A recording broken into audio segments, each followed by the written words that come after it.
Bien, hoy en esta clase vamos a tratar el tema del diseño de galpones y naves metálicas. Los galpones son espacios cubiertos de grandes dimensiones, generalmente son luces importantes, sin apoyos intermedios. Se caracterizan justamente por no tener grandes cargas debidas al peso propio, pero sí de uso y mantenimiento. En general, la base de la forma son elementos que se repiten en profundidad cada X metros, ¿no? O sea, de forma paralela. Los elementos constructivos principales descargan en pilares cuando son del tipo de cerchas o directamente en la fundación cuando son del tipo de pórticos. Ahora vamos a analizar algunos ejemplos. Por tener grandes superficies expuestas y también por presentar a veces grandes alturas, son susceptibles a los efectos del viento, que es una de las cargas principales que vamos a tener que tener en cuenta. Se hace necesaria la incorporación de elementos de arrastramiento, por lo tanto, longitudinales y transversales para resistir esos esfuerzos en todos los planos principales. Vamos a ver cuáles son esos elementos principales que constituyen estas estructuras. Acá en este esquema podemos ver esos elementos que se repiten en un ritmo constante, digamos. En este caso tenemos estas cerchas metálicas que se apoyan en unos pilares que a su vez descargan en la fundación, en el plano, digamos, de apoyo.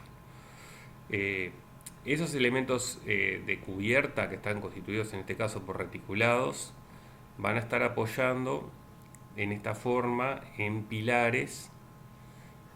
¿Ah? Esos pilares están unidos por elementos de arrastramiento horizontales. ¿Ah? Por aquí a media altura. Estos arrastramientos a media altura sirven para, en el plano de menor inercia del pilar, poder acortar la luz de pandeo.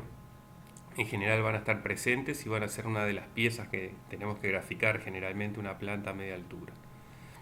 Otro de los elementos justamente que se ven aquí en este esquema son los arrastramientos diagonales, ¿tá? Lo que llamamos las cruces de San Andrés, que como vamos a ver van a estar presentes siempre en este tipo de estructuras justamente para evitar el deslizamiento tanto en el plano principal como en el plano longitudinal, o sea, en los dos planos principales y también en los elementos de cubierta. O sea, esos elementos van a aparecer tanto en los planos verticales como en los elementos horizontales o inclinados de las posibles cubiertas.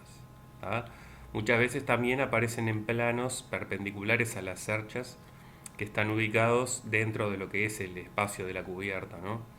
Porque en general se trata de que en todos los planos la estructura presente una rigidez y la forma justamente de generar esa rigidez es a través de estos elementos diagonales. Acá tenemos un ejemplo más completo en el cual podemos justamente observar también la presencia de estos elementos. En este caso la cubierta está constituida ya no por cerchas sino por perfiles que descansan en pilares y vemos cómo aparece también el tema de la fundación. ¿Ah? ¿Qué va a pasar? Estas estructuras son estructuras independientes, no son estructuras portantes. En general, no pasa que se aprovechen, por ejemplo, la capacidad portante de los muros perimetrales o tabiques. ¿Ah? Entonces, en general, estructuras metálicas que cuando llegan al plano de apoyo se transforman en estructuras de hormigón y tienen elementos de apoyo puntuales, ¿ah? Que después pueden estar unidos por vigas de fundación.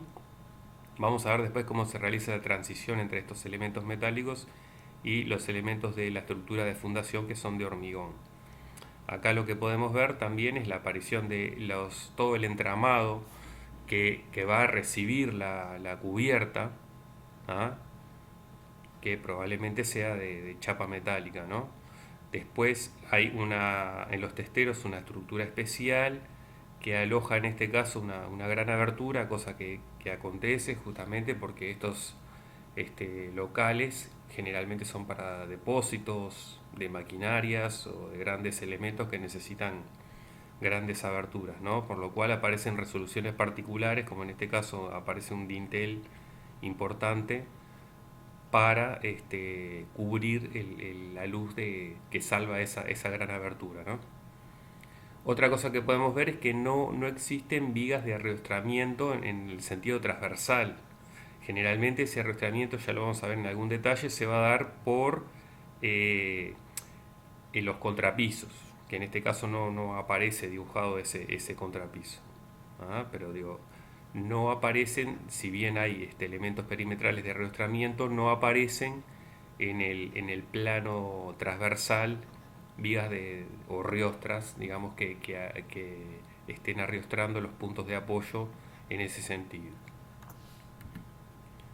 Bueno, en este caso, por ejemplo, el pórtico es el elemento principal que configura esa nave, ¿no? O sea, está cada una distancia fija y aparecen elementos tipo correa que van a unir y van a dar apoyo a lo que es la cubierta, ¿no? O sea, van a unir en forma longitudinal.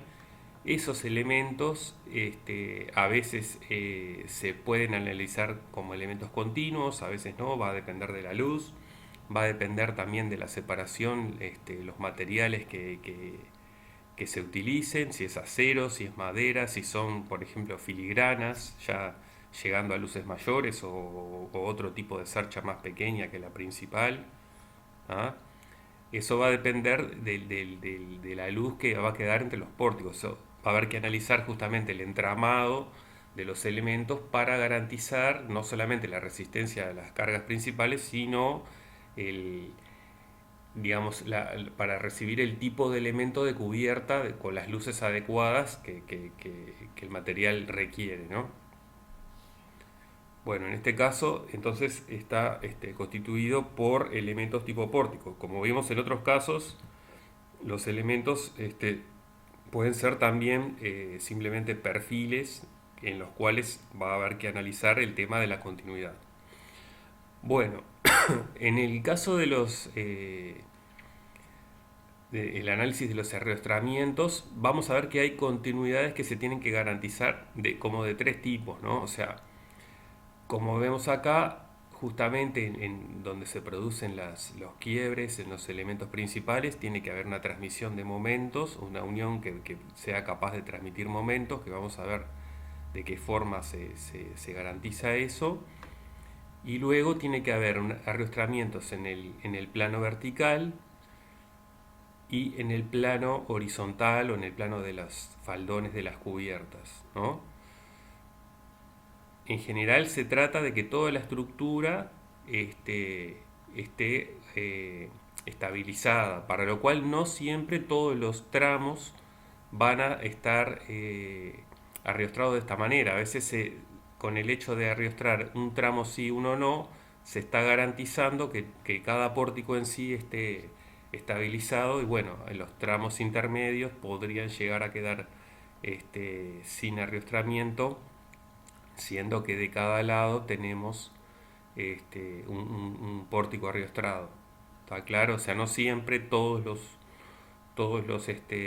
los módulos, digamos, van a tener esa necesidad de arriostramiento. En otros casos sí, digo, dependerá un poco de la magnitud de las cargas en cada caso, ¿no? O sea, digo, hay casos en que la estructura es mayor y está sometida a más cargas y es necesario sí arriostrar en todos los módulos. De acuerdo a eso se van a dar distintas situaciones que pueden originar distintas variantes en cuanto a ese arrastramiento justamente, ¿no? O sea, con lo que se quiere lograr siempre con esto es que todos los elementos queden garantizados su estabilidad, o sea, en todos los elementos podamos garantizar mediante el arrastramiento de algunos de ellos que toda la estructura en su conjunto queda estabilizada. ¿Ah? Entonces acá tenemos, por ejemplo, esta situación que se da en la estructura de una de las terminales del aeropuerto de Ezeiza, en el cual aparece justamente lo que sería el equilibrio de los pórticos transversales, sometidos a efectos de carga de viento en los laterales, ¿no? En las fachadas. Se produce esta carga horizontal que es estabilizada de esta manera por el pórtico que transmite, en el sentido de lo que llaman acá el eje X, transmite a los apoyos esos esfuerzos, ¿no? O sea, una respuesta en horizontal más un momento que se genera por el hecho de la no, del no equilibrio en la misma línea de acción, digamos. O sea, los pórticos, mediante su rigidez, son capaces de transmitir esas cargas a los apoyos. ¿Ah? Mediante el elemento de la cubierta, que es un elemento rígido, un reticulado espacial, esas cargas se están transmitiendo a los extremos o a los apoyos del pórtico. ¿Ah? Lo mismo pasa en el otro plano, por ejemplo en el plano longitudinal, con los esfuerzos que aparecen en el testero, que son transmitidos a la cubierta, y la cubierta que está estabilizada justamente de esta manera, y aparecen elementos también en lo que es la fachada, diagonales, que permiten generar de la misma forma un arriostramiento en el sentido longitudinal del edificio. ¿Ah? Entonces también de esa forma se logra que la estructura en su conjunto quede estabilizada ante la aparición de esas cargas en los planos del testero en este caso, debidas al viento, ¿no? Viento que por otra parte dijimos que es la carga principal en estos casos. Tenemos lo que sería como la resolución formal. ¿Ah? O sea, aparecen elementos diagonales en fachada que me van a permitir justamente estabilizar esos puntos mediante triangulación. ¿Ah?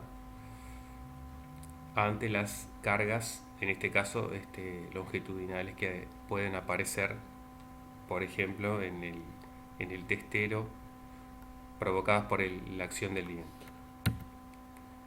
Distintos ejemplos. Aquí hay un gimnasio escolar,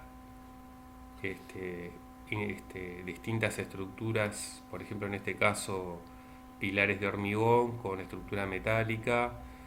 Podemos observar también el despiezo de los elementos de la cubierta, ¿no? O sea, la cubierta de chapa, las correas que descargan en reticulados, esos reticulados descargan en pilares, elementos intermedios en las fachadas verticales, ¿no? También de apoyo de los elementos de la cubierta.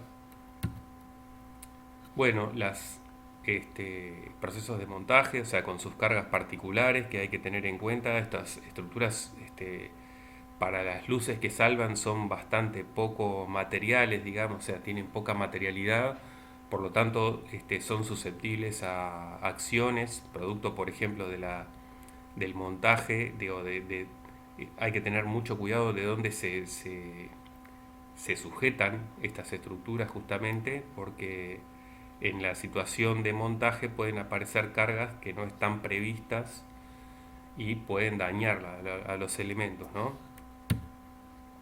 Bueno, ahí tenemos una estructura en base a perfiles, en algún caso están acartelados justamente para garantizar la transmisión de momentos, aparecen las correas, aparecen los arrastramientos diagonales, las famosas cruces de San Andrés. ¿Ah?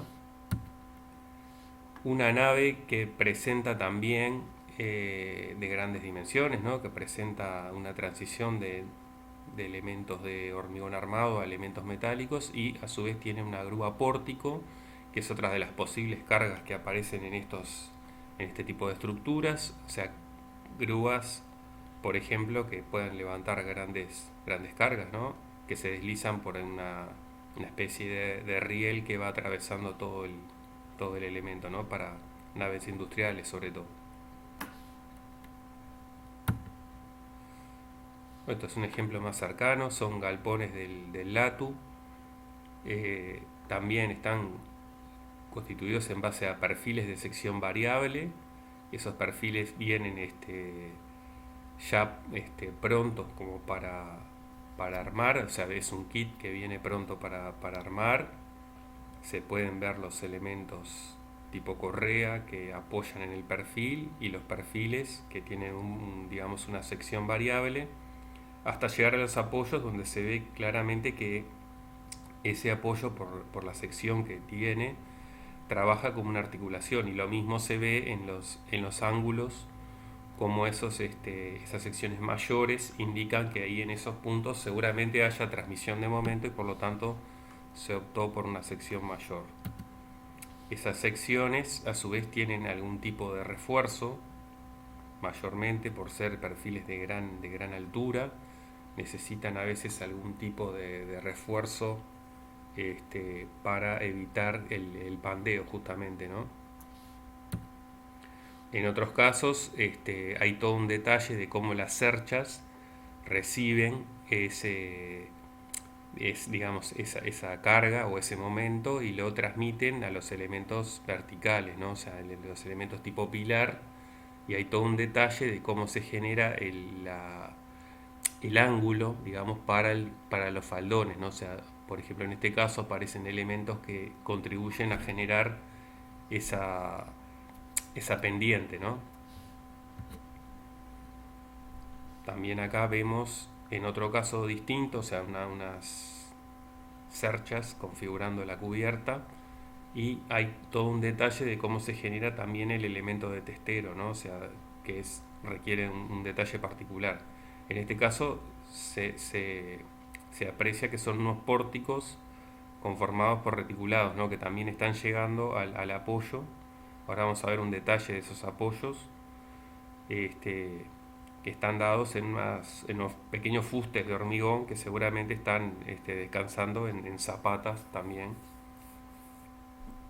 Bien, acá vemos un acercamiento de cómo se genera un detalle del testero para resistir, digamos, el último módulo tiene un detalle particular para poder resistir el testero las cargas de viento que se puedan producir, ¿no?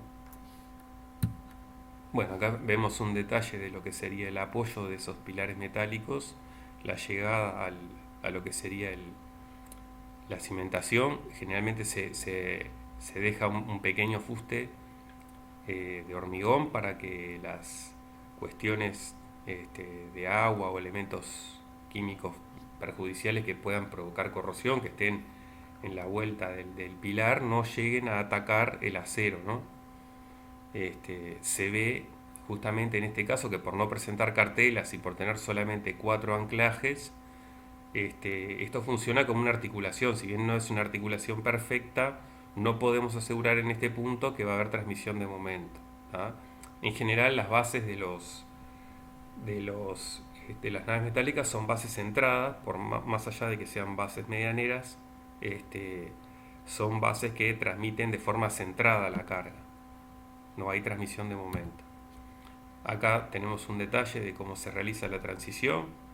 Justo en este detalle podemos ver que se ha optado, sí, por la colocación de algún tipo de cartelas, que eso implica que hay una cierta transmisión de momentos a lo que sería el fuste del pilar de hormigón, ¿no? O sea, el pilar de hormigón que tiene su armadura y los anclajes que se profundizan por dentro de la armadura del pilar de cimentación, ¿no?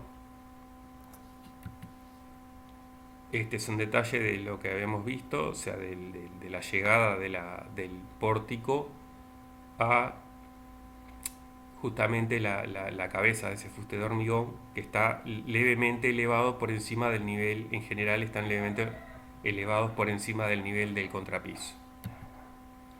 Bueno, algunos ejemplos distintos. Este es el Foro de Tokio, que es una estructura metálica que tiene características de nave justamente, pero con dimensiones y formas particulares, ¿no? O sea, llevando lo que es el diseño de una nave industrial a una obra ya más arquitectónica, ¿no?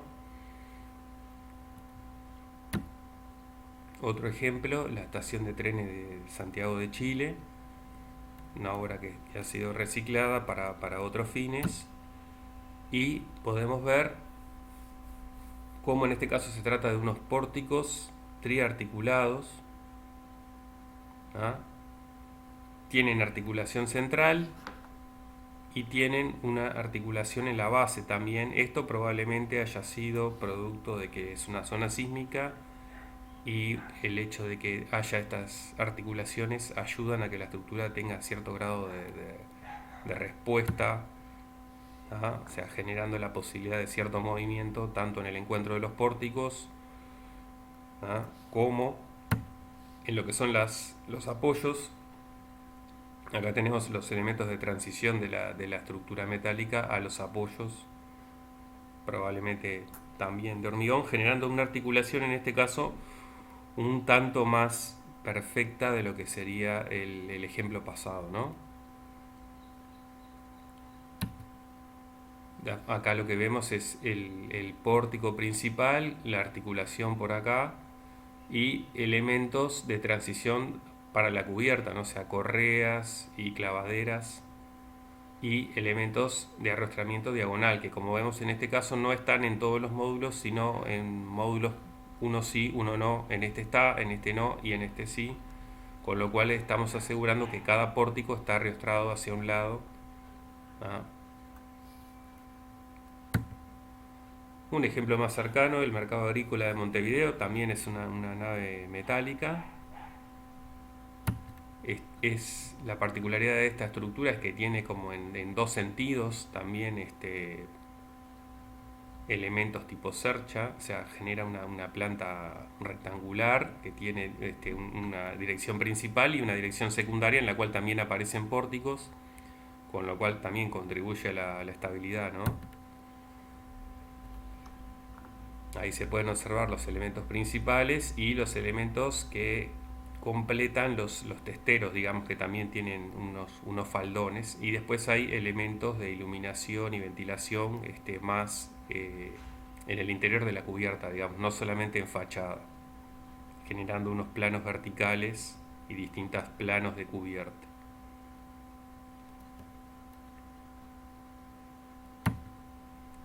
Otras tomas, cómo se coordina eso con el tema de la fachada, ¿no?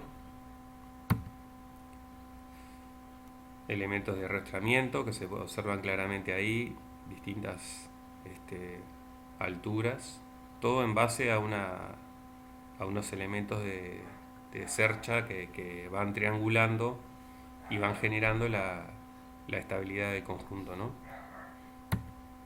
Bueno, y otro ejemplo que tienen puntos de contacto es el aeropuerto de Carrasco, ¿no?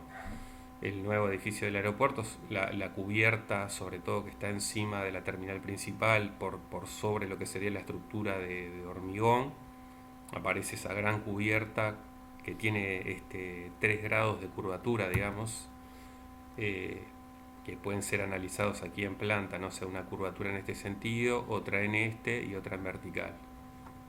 Ajá. En general, lo que tiene interesante esta estructura que está conformada por estos grandes pórticos, tienen esta cercha que conforma la curvatura transversal de la cubierta y estas especies de B, que son los apoyos que se van a estar colocando hacia lo que sería la estructura de hormigón de base, ¿no? En el sentido transversal también vemos que hay estos elementos de arrastramiento transversal que van a descargar prácticamente en el suelo, en el terreno, ¿ah? Que garantizan en el otro sentido, en el sentido transversal, el equilibrio, ¿no? Acá tenemos esos grandes elementos en B que tienen una escala muy importante. En el momento en que están siendo montados, o sea, acá van a ser apoyados en la estructura de hormigón mediante este punto. ¿Ah? Acá es el montaje de los elementos del pórtico principal, que también tienen una escala muy importante, digo, tienen la necesidad de tener encastres, o sea, para garantizar, digamos, el hecho de que la estructura tenga dimensiones, los elementos para ser transportados hasta la obra, ¿no? O sea, pero después esos elementos, esos uniones tienen que tener garantizar la suficiente continuidad para que los elementos trabajen de forma uniforme. Ahí vemos el apoyo justamente del elemento tipo B, mediante 4 tornillos nada más, con lo cual también está indicando justamente que toda la estabilización está dada por la rigidez del pórtico y no por la transmisión de momentos a este punto, que en realidad está funcionando como una articulación, solo va a transmitir a la estructura principal elementos, cargas y no momentos. ¿Ah? No va a transmitir momentos flectores a la estructura de hormigón que la recibe, digamos. Ahí es el ajuste de las uniones. Ven que está realizada por planchuelas tanto en las alas superior e inferior para garantizar justamente la transmisión de los momentos flectores, ¿no? Y por allá arriba vemos cómo se agarran los elementos diagonales de arriostramiento, ¿no? O sea, cómo hay un elemento que va a recibir justamente el elemento diagonal, que es este de arriostramiento. Ahí vemos un poco la forma cruda de lo que sería la cubierta, ¿no? Ahí ya colocándose los elementos de chapa de la cubierta apoyados en correas, que a su vez están apoyados en los pórticos principales, llegando justamente mediante otros elementos de transición, y a su vez los elementos de arriostramiento que van dando rigidez a ese pórtico. Vamos a ver un detalle ahora de ellos. Otra toma de la cubierta, los elementos en B principales de apoyo y los pórticos, ¿no? Otra más. Vemos acá el punto de anclaje de los pórticos en la estructura de hormigón. Ahí tenemos las diagonales, cómo se van agarrando en los nudos, cómo aparecen formas, digamos, de unir esos elementos a la estructura principal. Ahí está. Ven que aparecen además elementos de rigidización de los elementos estos de arriostramiento, que son tipo un caño, y por tener las paredes de un determinado espesor, tal vez se evaluó que en estos puntos aparecían puntos de debilidad, y por lo tanto se realizó una rigidización de los mismos, ¿no? O sea, la llegada tiene como un elemento rigidizador, ¿no? Bueno, ahí son imágenes justamente del montaje. Ven los dos apoyos y los tramos del elemento curvo que completa el pórtico. Y acá es una secuencia de cómo se realizó ese montaje, puntos de apoyo en la estructura de hormigón. Luego se van por tramos montando los elementos transversales, ¿no? Y los elementos que terminan conformando el pórtico mediante estructuras auxiliares, que también son estructuras reticuladas tipo grúa o tipo puntales gigantes, ¿no? Bien. Vamos a ver dos ejemplos de galpones que tienen estructura de hormigón armado y cubiertas de acero y chapa metálica. Esta primer obra, digamos, es un galpón que está entre medianeras. Tiene estas características, o sea, es un sector por aquí que hay unas oficinas, unos locales más bajos. Tiene también acá en la parte posterior, ahora vamos a ver un sector de altura menor, y después tiene el gran local, digamos, en la parte, lo que sería la parte de acceso, la parte delantera, ¿no? O sea, la parte posterior tiene, para permitir la ventilación, probablemente un sector más bajo. Y es algo bastante frecuente que se haga de esa manera. Bueno, lo que tenemos que ver justamente es, hay un ritmo en los pilares, en este caso son pilares de hormigón, toda la estructura de fundaciones de hormigón. las bases, las vigas, en este caso son vigas porque reciben los muros de fundación, ¿ah? Perimetrales. Como decíamos, lo que hay es un contrapiso y hay detalles de arriostramiento luego de los pilares mediante el contrapiso armado, pero no hay vigas riostras transversales, digamos. Solo aparecen vigas de fundación transversales en lo que es el sector de oficinas o locales de depósito que pueda aparecer en este sector de por aquí. ¿Ah? En general vamos a tener siempre mínimo 3 plantas. Una planta de fundación como esta, luego vamos a tener una planta intermedia en la cual vamos a estar graficando lo que son los elementos tipo viga intermedia, que como dijimos acortan, tienen la función de acortar la luz de los pilares en el plano de menor inercia. Los pilares acá están separados alrededor de 3 metros 60, si no me equivoco.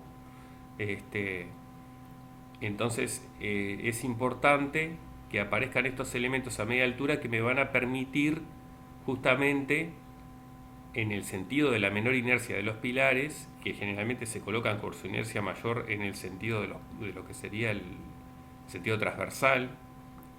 ¿Ah? Y entonces esta planta va a contener siempre ese tipo de elemento intermedio. Generalmente puede también contener, por ejemplo, dinteles de las aberturas. En este caso tiene la cubierta de los locales, estos particulares que aparecen en este sector, que es una losa en este caso, aparece la plata de la losa y aparece en el sector posterior lo que sería la cubierta del local que está en la parte posterior, justamente que tiene menor altura. Ese local está conformado mediante correas que apoyan en la viga posterior y en una viga, en una cercha, perdón, que tiene mayor altura, que está colocada acá entre el pilar 12 y el pilar 15. ¿Ah?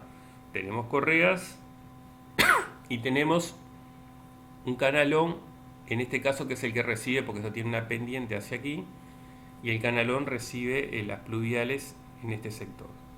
¿Ah? Ahora vamos a ver un detalle de ese canalón. Este es el sector de la cubierta de mayor altura.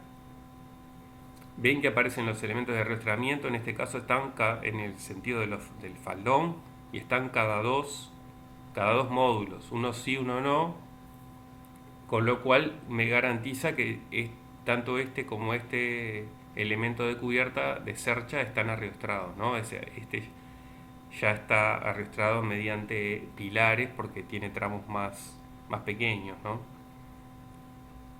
Bueno, y aparece por acá también en planta el canalón que recibe las pluviales de todo este faldón que tiene una pendiente única hacia por acá. Vemos la separación de las correas, acá están los pilares que culminan, ¿no? En blanco. ¿Ah? Este es el detalle de la cercha. ¿Ah? La cercha que tiene un paso de 1 metro. Justamente, ¿para qué? Para recibir las correas. Seguramente es una chapa que requiere este pase de 1 metro entre apoyos. Por lo tanto, la cercha también está conformada para que en cada nudo se reciban una correa, ¿no? Entonces tiene un cordón superior inclinado, un cordón inferior horizontal y tiene montantes y diagonales que están dispuestas, en este caso de tal forma de que casi todas las diagonales quedan traccionadas en este caso, ¿no?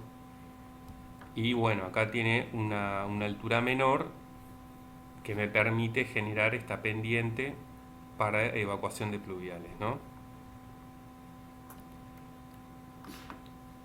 Acá tenemos un detalle de los perfiles que conforman los cordones. Bueno, este es un corte integral en el cual podemos ver justamente el tema de de la cimentación, el tema del pilar de fundación, las vigas de fundación que van a recibir los muros. En este caso, como son muros medianeros, tienen una aleta. La aleta va a recibir las dos, la hoja exterior del muro de cierre. Después tenemos el tema del contrapiso, el elemento intermedio, aparece por acá, la viga en la altura intermedia, y aparece por acá arriba el detalle de cómo llega la cercha al pilar. Aparece una ménsula corta para generar el apoyo, y tenemos acá el canalón para evacuación de las pluviales. La cubierta va a desaguar por encima del canalón, ¿no? O sea, este canalón que está conformado de manera que son dos vigas, una de mayor altura exterior y una de menor altura interior, que van a salvar la luz entre los pilares, y una pequeña losa que está agarrada de esas dos vigas. Pero justo en lo que es el corte por el pilar tenemos dos pequeños pilares también que se extienden, que se nacen, digamos, en el pilar mayor y se extienden hasta la cara superior de la viga, digamos. Acá tenemos un detalle de los cortes del canalón justamente por el pilar y por un tramo intermedio. Ven que acá en el tramo intermedio de la viga aparecen justamente la viga exterior, la viga interior y la losa. Cada una con sus estribos, sus armaduras principales, armaduras de piel. Y en el caso del corte por el pilar principal, ¿no? O sea, aparece la ménsula corta, aparece la platina de anclaje de la cercha con sus anclajes que están metidos en la cabeza de la ménsula corta, y los dos pilares que nombrábamos hoy, que están como llegando hasta la cara superior de las vigas del canalón, que son estas, ¿no? O sea, las vigas van a atravesar a través del pilar. Ese es un tipo de canalón. Después vamos a ver otro detalle de otros tipos de canalón que se apoyan de forma distinta.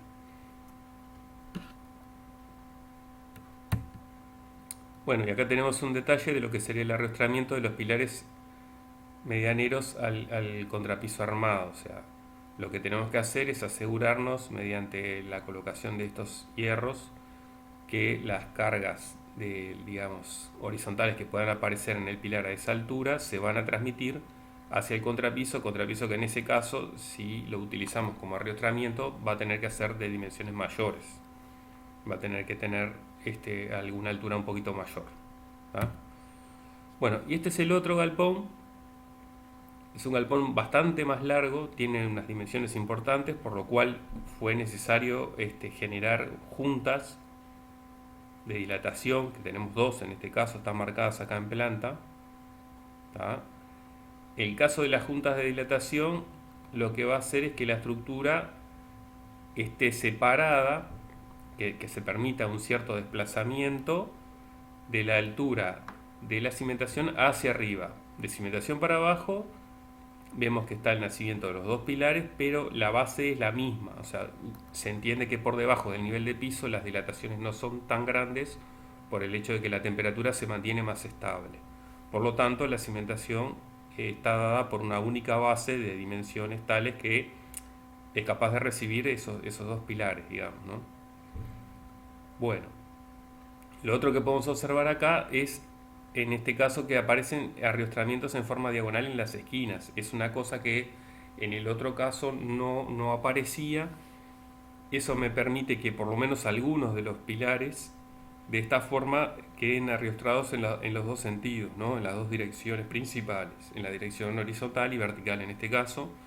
Y bueno, y después otros pilares se buscará la forma de arrastrarlos mediante el contrapiso armado, que en general es una constante en este tipo de obra, por el hecho de que además no solamente está el tema del arrastramiento de los pilares, sino que aparecen acopio de elementos pesados o maquinaria, lo cual implica que se hace imprescindible prácticamente el uso de contrapisos armados.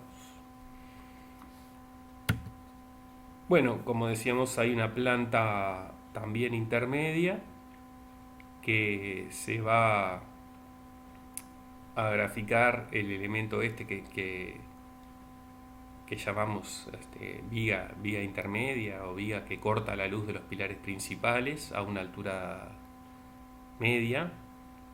O sea, generalmente los pilares tienen alturas que no son las alturas de una vivienda, alturas normales, son alturas bastante mayores, por lo tanto aparece un problema de pandeo que está agravado en el caso de la inercia menor del pilar, y por lo tanto es necesario este elemento que nos va a ayudar a combatir o a evitar el tema del pandeo en esos pilares.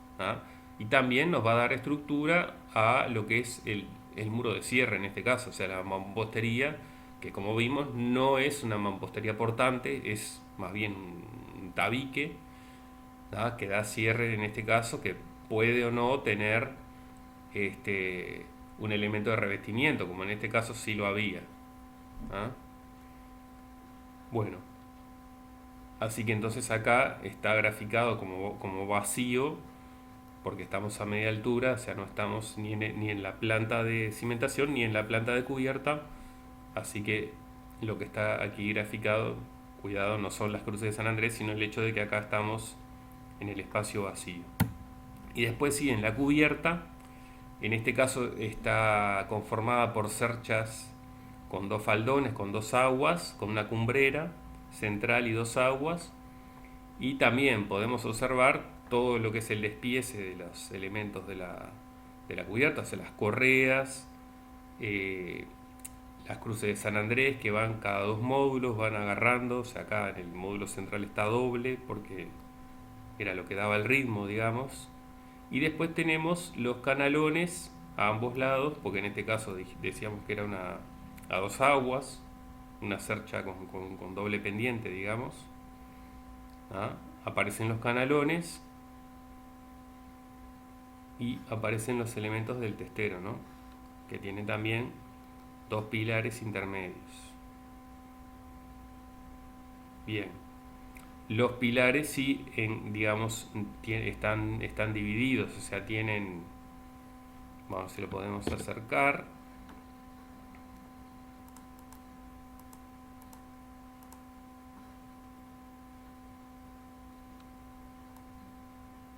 Ahí está. Ven que los pilares son dos pilares juntos, y después en lo que es en la cubierta vamos a tener una única cercha. Está la junta de dilatación. Vamos a tener una única cercha. Ahí está. Y un detalle particular de las correas que llegan a ella, para permitir un cierto desplazamiento, un cierto movimiento cuando se produce el calentamiento de esa cubierta, y la elevación de la temperatura que implica una dilatación, ¿no?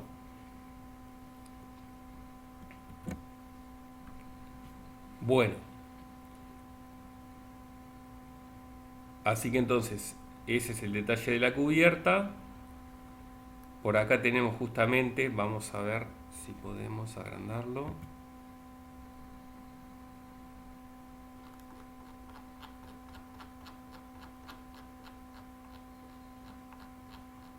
Detalle de la cercha metálica.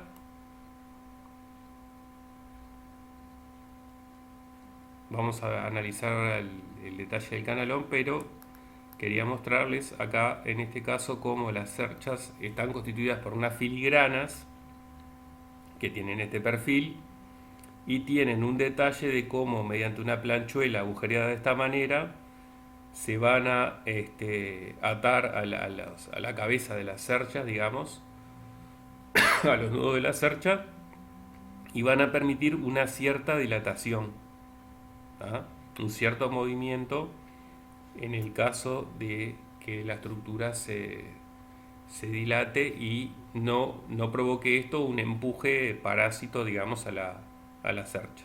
¿Está claro? porque hay que tener en cuenta el tema de cómo se comporta justamente esta estructura que es tan larga en estos puntos, ¿no? Cuando se producen esas dilataciones y por lo tanto colocamos una única cercha, pero que tiene que estar llegando a uno de los pilares y luego los dos pilares reciben todo lo que es el tema de la mampostería, ¿no? La cubierta se apoya en un único elemento. ¿Ah?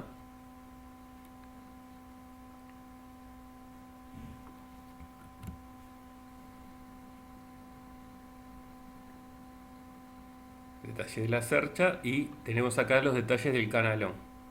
¿Ah? El canalón en este caso apoya en el pilar aquí y apoya en dos vigas igual que en el caso anterior y una losa en los tramos intermedios entre pilares, ¿no? Y la cercha va a estar apoyando sí en una ménsula corta que sería esta, pero además aparece un pequeño pilar conformado, digamos, de toda la altura de lo que sería la viga interior del canalón. Aparece este pequeño pilar que me está recibiendo la cercha. ¿Ah? Acá tenemos, vamos a agrandar un poquito acá.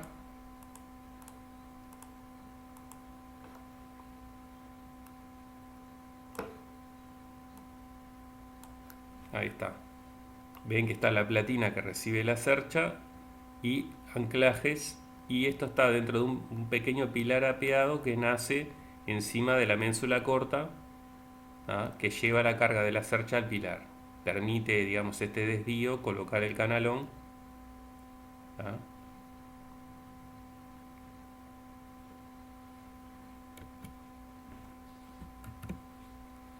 Bueno, y después tenemos el detalle de lo que sería el corte integral. En este caso, este galpón tenía, vamos a ver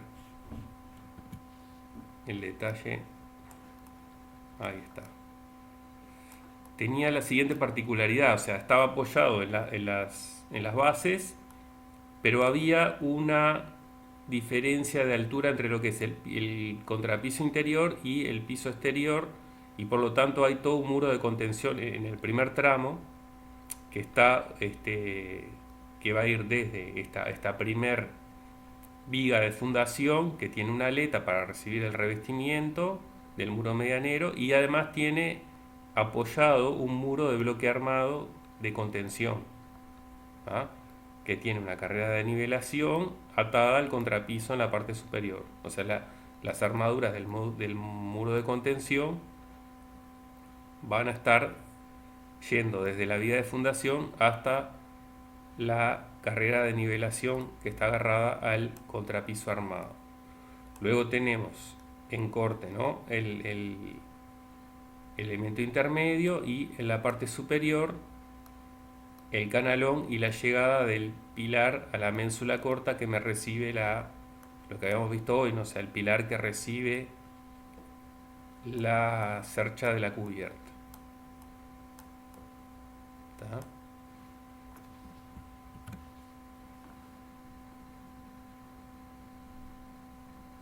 Acá tenemos un detalle de cómo es la platina que recibe la cubierta, ¿no?